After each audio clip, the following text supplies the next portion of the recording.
오늘 새벽에는 부국에 대해서 말씀을 함께 나누겠습니다. 부국이 뭐냐? 나라를 부여하게 하고 평안하게 하고 나라를 발전시키는 것이 부국입니다.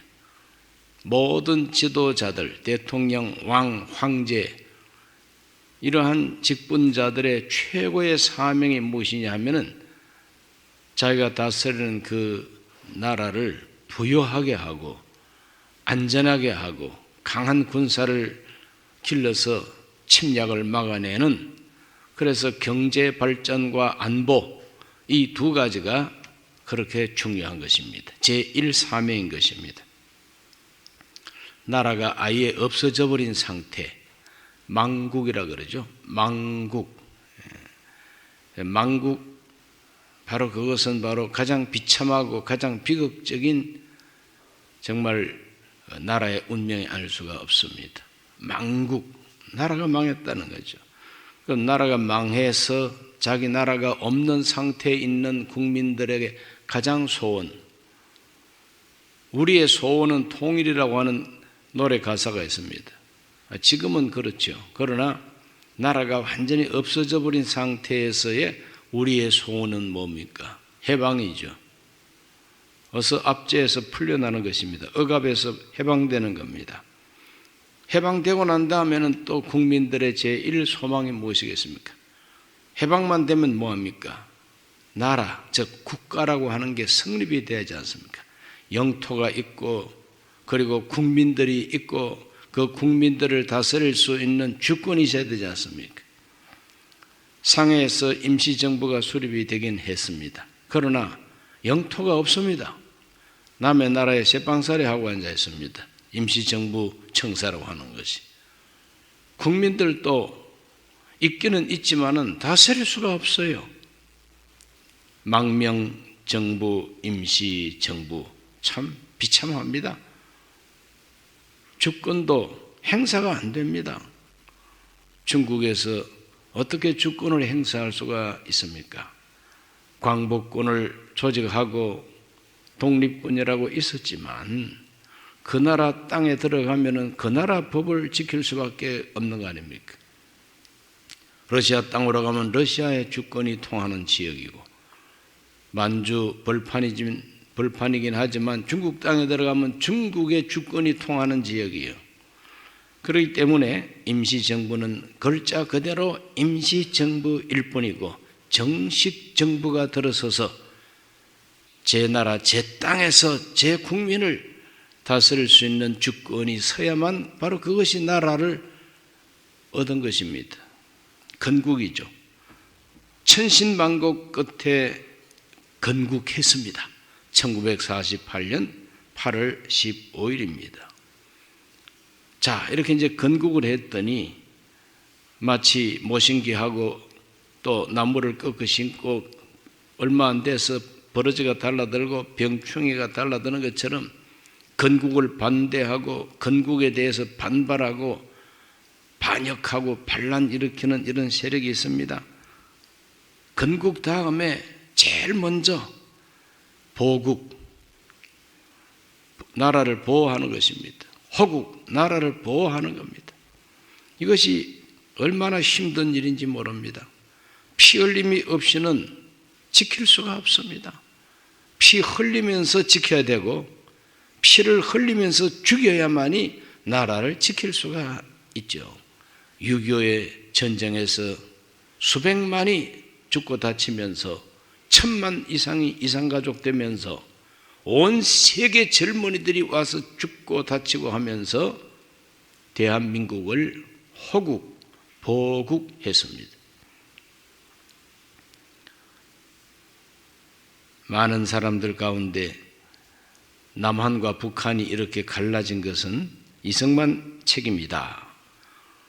왜 그러냐? 그 이승만 책임이라고 하는 것은 이승만 때문에 남한과 북한이 갈라졌답니다.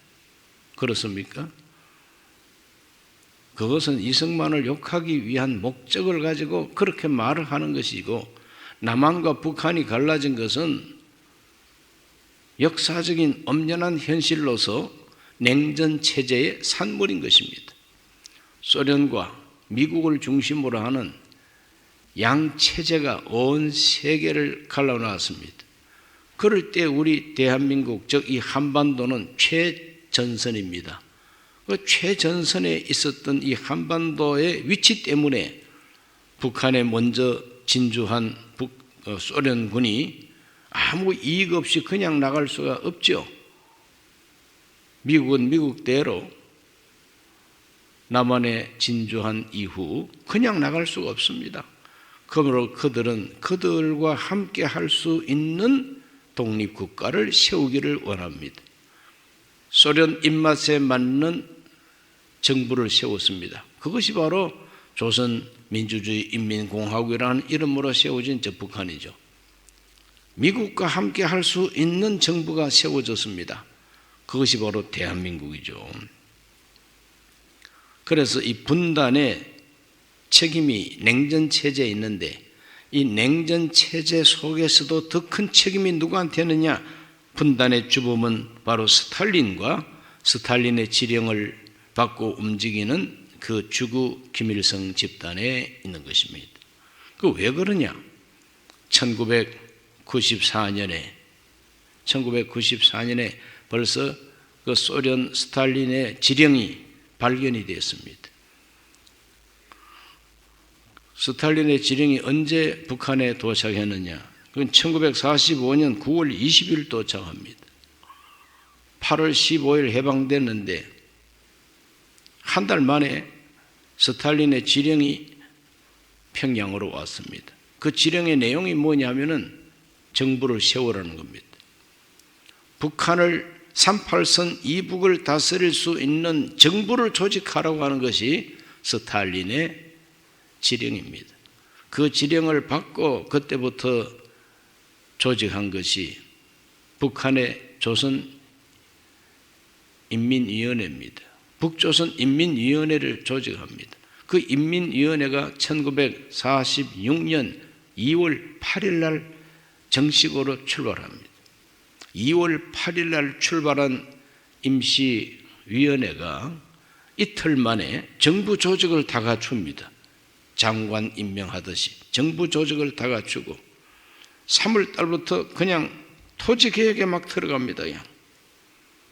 7월 달에 은행을 새로 세우고 화폐 개혁을 해가지고 돈을 새로 만들어 버렸어요. 화폐 개혁하고 토지 개혁하고 정부 조직을 해서 그때부터 군대를 모집하고 군대를 양성하기를 시작합니다. 그건 완전히 정부 조직이에요.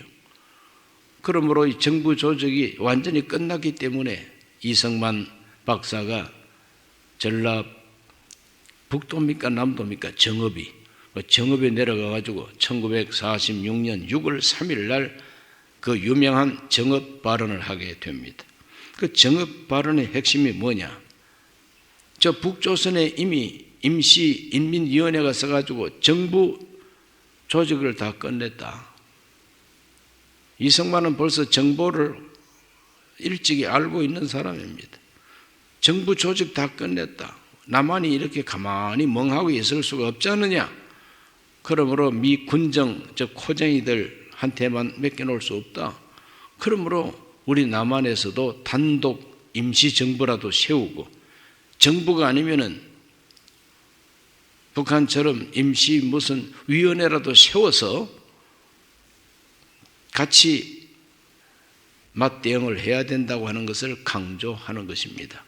그런데 미국 군정이 그걸 호락호락 들어주지도 않고 또 다른 사람들도 거기에 대해서 큰 호응이 없습니다.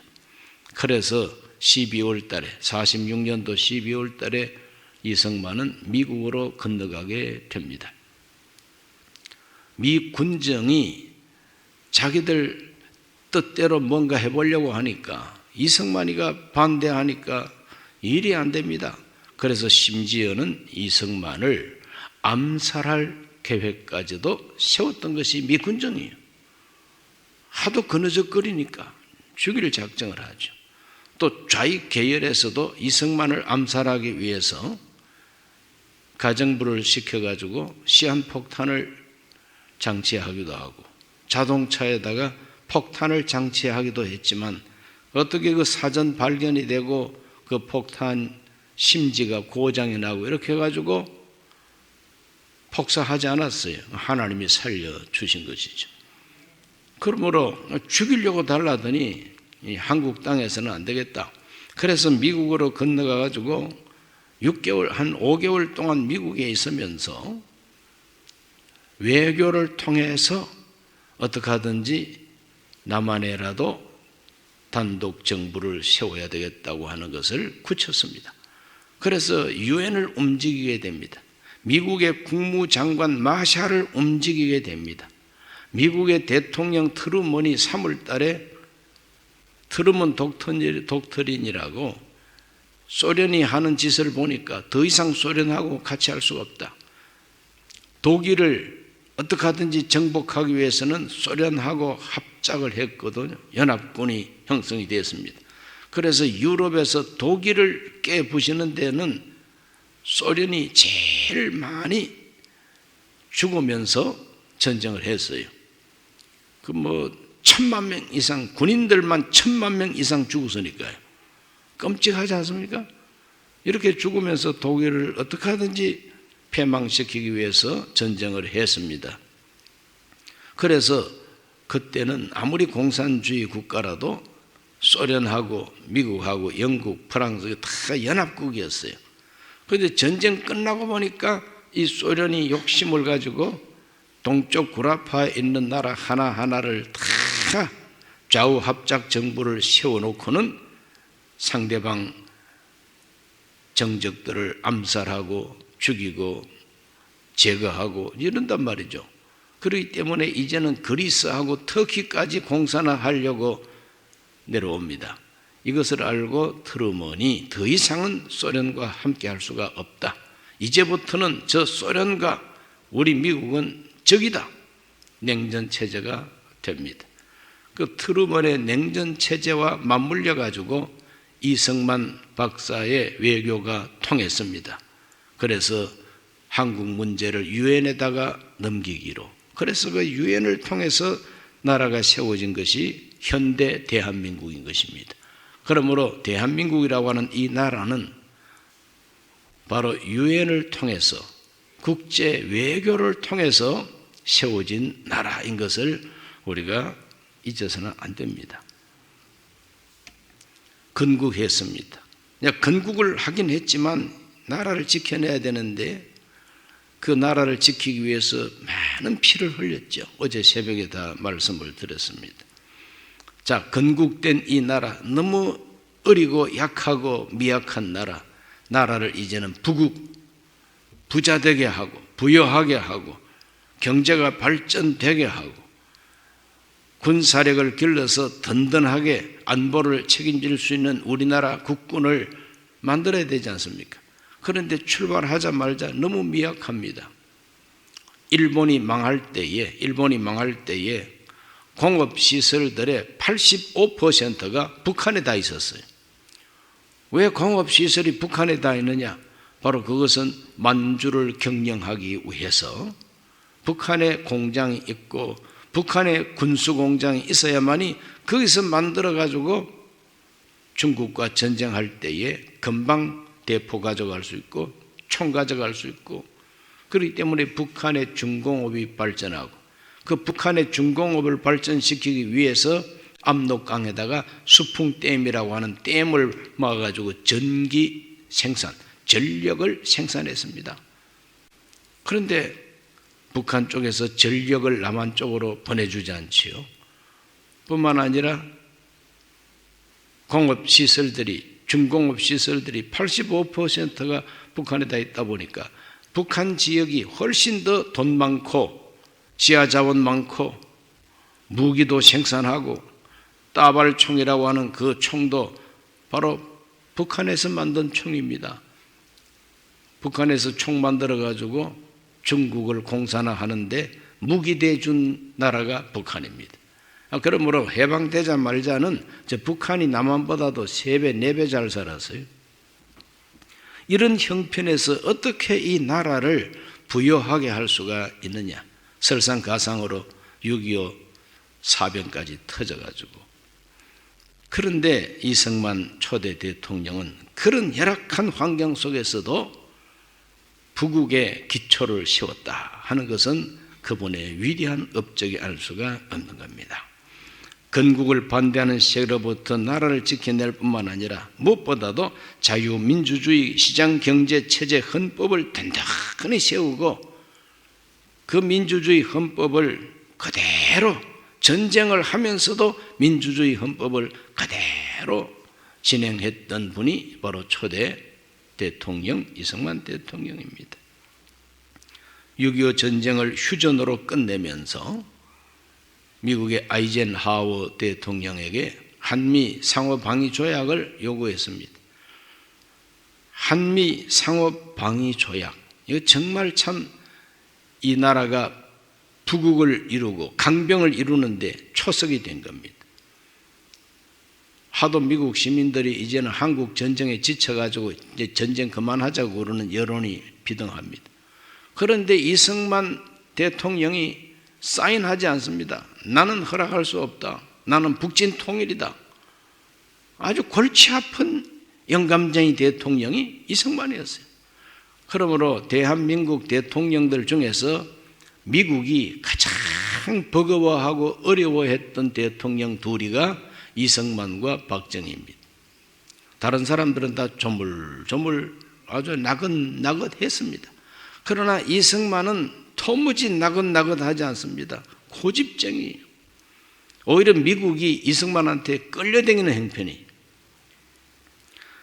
그렇게 함으로써 결국은 아이젠하워가 앞발 다 들고 그래 원하는 대로 해드릴게. 원하는 대로 뭐가 어떻게 돼야 되느냐. 한미 상호 방위 조약을 맺으시오. 그리고 우리를 도와주시오.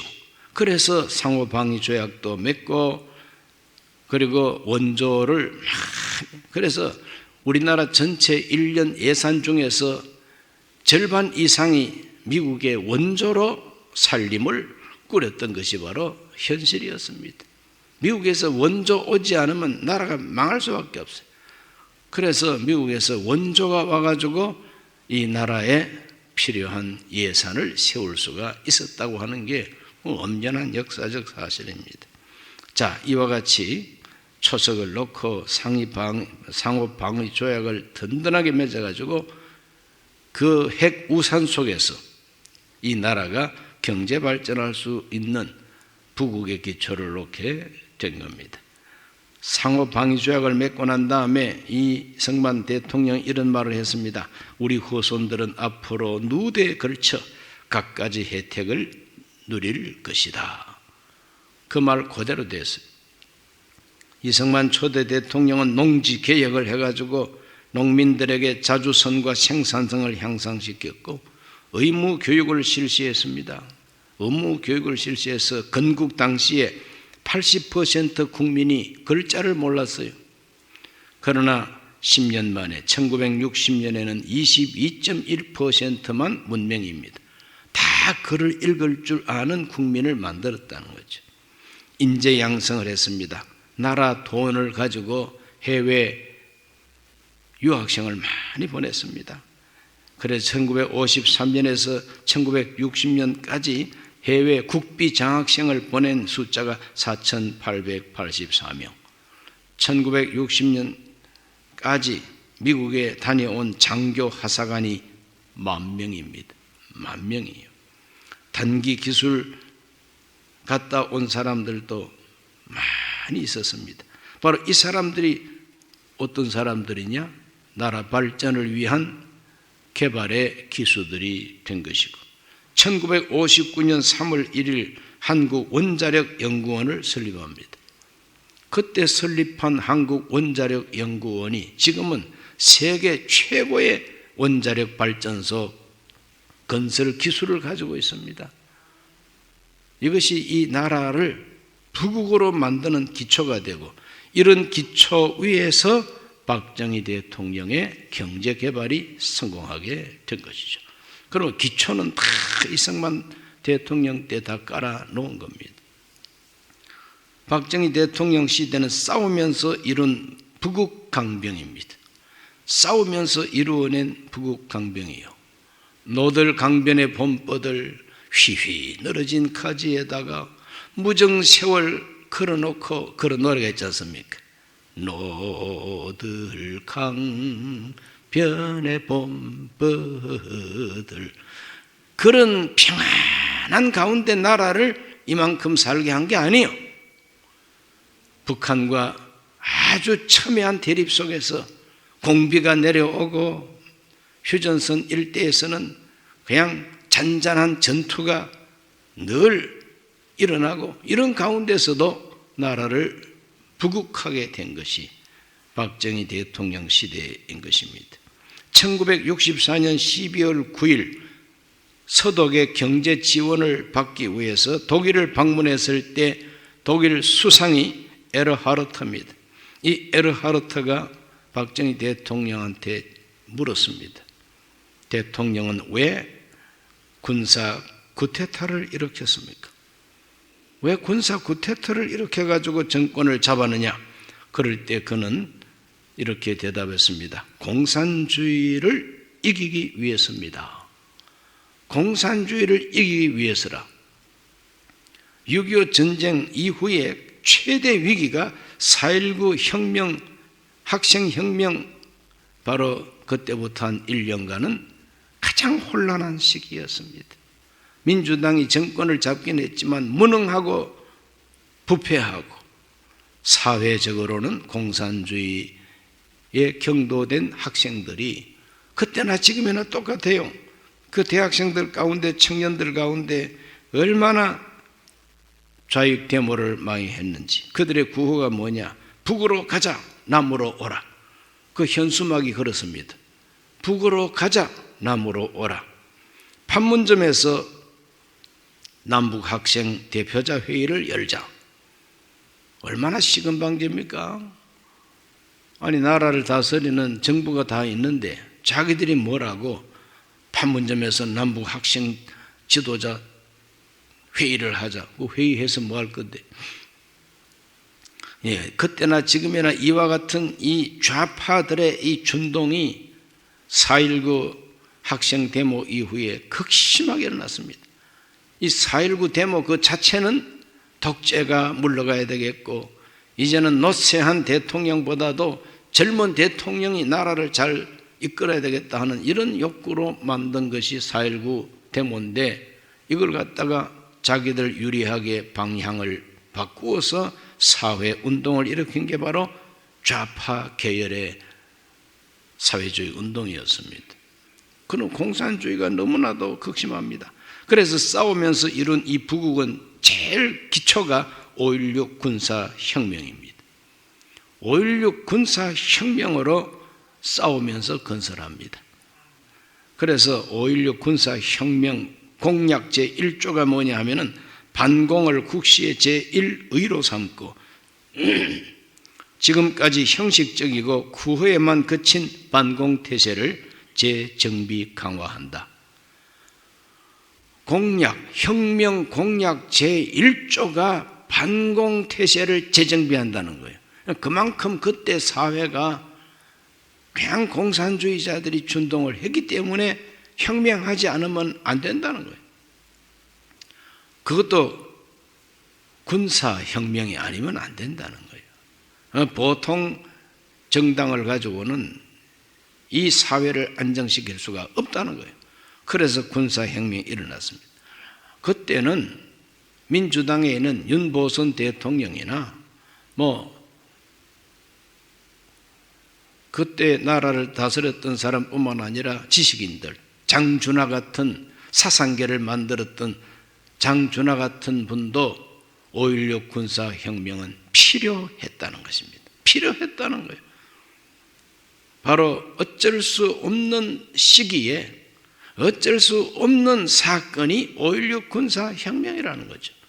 그래서 그 혁명을 일으키고 혁명 공약 속에 우리가 이렇게 혁명을 해서 정부 조직을 새로 하면 우리 군인들은 본연의 의무로 돌아가겠다고 했는데 본연의 의무로 안 돌아가고 계급장 떼고 제대하더니 대통령으로 등극을 해버리니까 막 거기에 대해서 반감을 가지고 이제 반대 운동도 일어나고 그랬습니다. 그러나 혁명을 일으키고 보니 또다시 민간인들에게 다 넘겨주면은 항상 또 싸우고 권력 투쟁하고 그나물에 그 밥이 될 것 같으니까 군사혁명 이후에 계속해서 18년 동안 끌고 이 나라를 발전시키는데 올인하게 됩니다. 그걸 가리켜서 개발을 위한 독재라 그럽니다. 개발을 위한 독재, 개발 독재입니다. 독재하지 않고 민주주의 방식으로 다 맡겨놓으면 날마다 싸움만 할 줄 알았지 능력도 없으면서 말만 앞세우고 도무지 비능률을 가지고는 이 나라를 부국할 수가 없고 부국하지 못하면 강병도 있을 수가 없다는 거죠. 돈 없는데 무슨 군인들을 무장시킬 수가 있습니까? 부국이 먼저고 강병이 따라오는 결과입니다. 부국이 먼저지요. 그래서 5.16 군사혁명을 통해서 잘 살아보세 운동을 일으켰죠. 잘 살아보세, 잘 살아보세. 이 노래 속에서 우리 국민들의 삶의 질이 달라지고 삶의 질이 높아지고 정신 계몽 운동이 일어나게 된 것이죠. 정신이 깨어나게 되는 겁니다. 우리도 할 수 있다. 우리도 할 수 있다. 부정적인 말을 하지 말자. 우리도 할 수 있다. 할 수 있다고 하는 바로 이 말이 국민들에게 자신감을 불어넣고 산업을 일으키는 운동력이 된 것이고 잘 살아보자. 잘 살아보자. 우리도 할 수 있다. 우리도 할 수 있다. 바로 그 사회 분위기와 딱 들어맞은 교회가 순복음 중앙교회 조영기 목사님의 메시지였습니다. 그리고 미친 개는 몽둥이가 약이다. 유명한 말입니다. 이거 다 박정희가 한 말이에요. 잘 살아보세요 하는 것도 박정희가 만든 새마을 노래입니다. 우리도 할 수 있다. 이것이 바로 산업을 일으키기 위해서 자신감을 불어넣는 박정희의 구호였습니다. 미친 개는 몽둥이가 약이다. 철저하게 북한을 막아냅니다. 한미 상호방호조약을 기초로 해서 겁내지 않습니다. 그냥 겁내지를 않습니다. 판문점에서 북한이 도끼 만행으로 미국의 장교와 사병을 도끼로 찍어 죽였어요. 그럴 때 미국은 거기에 대해서 크게 반응을 못했습니다. 그러나 신문에 나지는 않았지만 우리나라에서 어떤 사단장 한 분은 포를 쏘아가지고 대포를 막 그대로 쏘아가지고 초토화를 시켜버려요. 이렇게 강력하게 대응하니까 어쩔 수 없죠. 북한은 꼼짝할 수 없습니다. 다시 6.25처럼 내려오고 싶어도 미군이 휴전선을 미군이 지키고 있는데 어떻게 내려옵니까? 전술핵이라고 하는 핵무기를 한국에다가 갖다 놓고 내려와 봐. 핵무기로 가지고 다 썰어버릴 거야. 그것 때문에 그냥 핵무기 때문에 도무지 어쩔 수 없습니다. 그래서 핵이 최고로구나 하고 핵 개발한 게 북한이지. 우리는 핵을 다 빼버리고. 이와 같이 해서 개발 독재를 통해서 이 나라의 경제 발전을 이루었습니다. 1972년까지는 북한이 우리보다도 더 경제가 좋았습니다. 북한이 우리보다도 경제가 좋았다니까요. 72년도까지. 73년도부터 우리 남한이 북한을 앞지르기를 시작하는 거죠. 우리는 그런 줄도 몰랐습니다. 항상 우리가 더 잘 사는 줄로 알았어요. 그러나 지금 통계 자료를 딱 보면은 72년까지는 북한이 더 잘 살았어요. 73년도부터 남한이 더 잘 살기를 시작해서 그때부터 피치를 올려가지고 경제가 확 올라옵니다. 기초를 잘 깔았고 그 기초 위에서 잘 살아보세요 운동이 일어나고 그리고 민주주의 한답시고 늘 싸움이나 일삼던 이 정치가 이제는 독재로 말미암아 나라 경제가 발전할 때까지는 정치 싸움 간두고 나라부터 살려놓고 보자 이렇게 해서 한때 필요한 독재가 주요해서 우리나라는 경제적으로 발전하고 욕을 많이 먹고 있지만 그래도 전두환 대통령 시대는 대한민국 경제 발전의 황금 시기였어요. 박정희가 깔아놓은 그 모든 것을 기반으로 해서 1980년대는 우리 한국의 경제가 팽창하고 88 올림픽까지 하고 이렇게 함으로써 10년 동안 대한민국의 경제는 팽창합니다. 90년대 들어오면서 우리들은 OECD에 가입하는 나라가 이제 되는 것이고, 이제 몇 년 전에는 대한민국 국민소득이 3만 1,000달러에 도달했습니다. 혁명 일으킬 때에 67달러였어요. 1960년대 초반에 67달러입니다. 개인 소득이. 그런데 2000년대에 들어와가지고 3만 1,000불까지 개인의 소득이 확 올라가게 되는 거예요. 경제학자들의 연구에 의하면 국민 1인 소득이 7,000달러가 돼야만이 민주주의가 가능하다고 그렇게 결론이 나와 있어요. 국민 소득 7,000달러 안 되면 민주주의가 안 된다는 거예요. 민주주의가 밥 먹여주나? 민주주의가 밥을 못 먹여준다 이거죠. 그래서 정확하게 1987년에 한국의 1인당 국민소득이 7,000달러 도달했어요. 그래서 그때의 6.29 선언이라고 민주화가 그때 이루어지는 것이죠. 이건 정확합니다. 그냥 그 학자들의 연구하고 정확하게 맞아떨어지는 거죠. 그래서 노태우 대통령 때에 민주화가 이루어졌습니다. 그래서 헌법을 민주화 헌법으로 개정한 것이 지금도 사용하고 있는 우리 대한민국의 헌법이에요. 이렇게 성공합니다. 이제 남은 것은 뭐냐? 선택의 기로에 서 있는 우리 대한민국. 선택의 기로에 서 있습니다. 이대로 깔아앉을 것인가? 아니면은 업그레이드 되어가지고 선진국으로 올라갈 것이냐 하는 선택의 기로에서 지금 우리는 굉장하게 혼란에 빠져 있습니다. 미국하고 동맹하느냐, 중국하고 동맹하느냐, 이 기로에 서 있습니다. 미국하고 동맹은 지금까지 동맹해 왔기 때문에 3만 1,000달러까지 국민소득이 올라갔어요. 중국하고 북한하고 다시 우리가 동맹을 하게 되면은 망하는 길로 갈 수밖에 없어요. 왜? 중국 자체가 지금 망해가고 있으니까. 여러분, 중국이 지금 망해가고 있다는 걸 아셔야 됩니다. 왜 망해가고 있느냐? 미국이 중국을 더 이상 도와주질 않습니다.